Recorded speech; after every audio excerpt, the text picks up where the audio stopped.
Ақбота, мынаны бұлай құраймыз. Мынаны бұлай жалғастырамыз.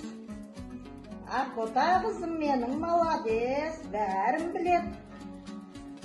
Сұрақ қоюды үйретемін. Менің қызым молодец, мынаның бәрін құрап жалғастырып қойдық міне. Жарайсың балам. Әдеміне құрыпшы.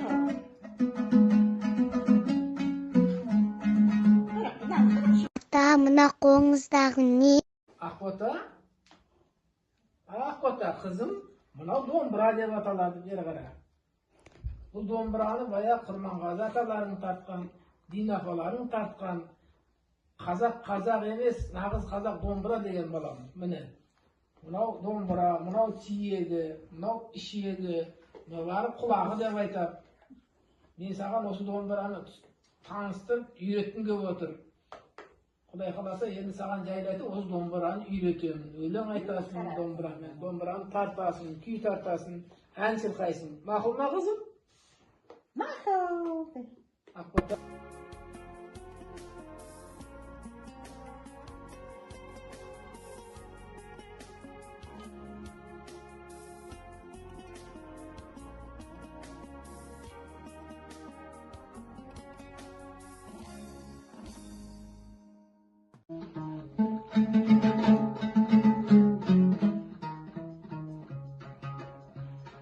Жетерсем сағынарым, қамықсам шағынарым.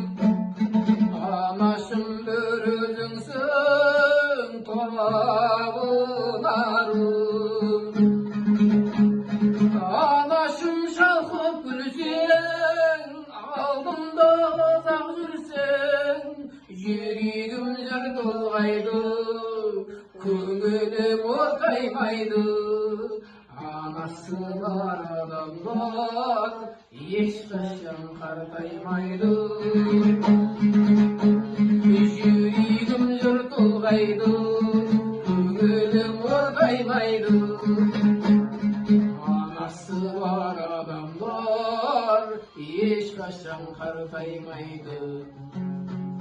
Жандауа сөзің деймін, қорғаным өзің деймін. Анашым сен ойласам көз ілмеймін. Менің Ақбота қызым өсіп өлең айтатындай қылып дайындап шығарамын.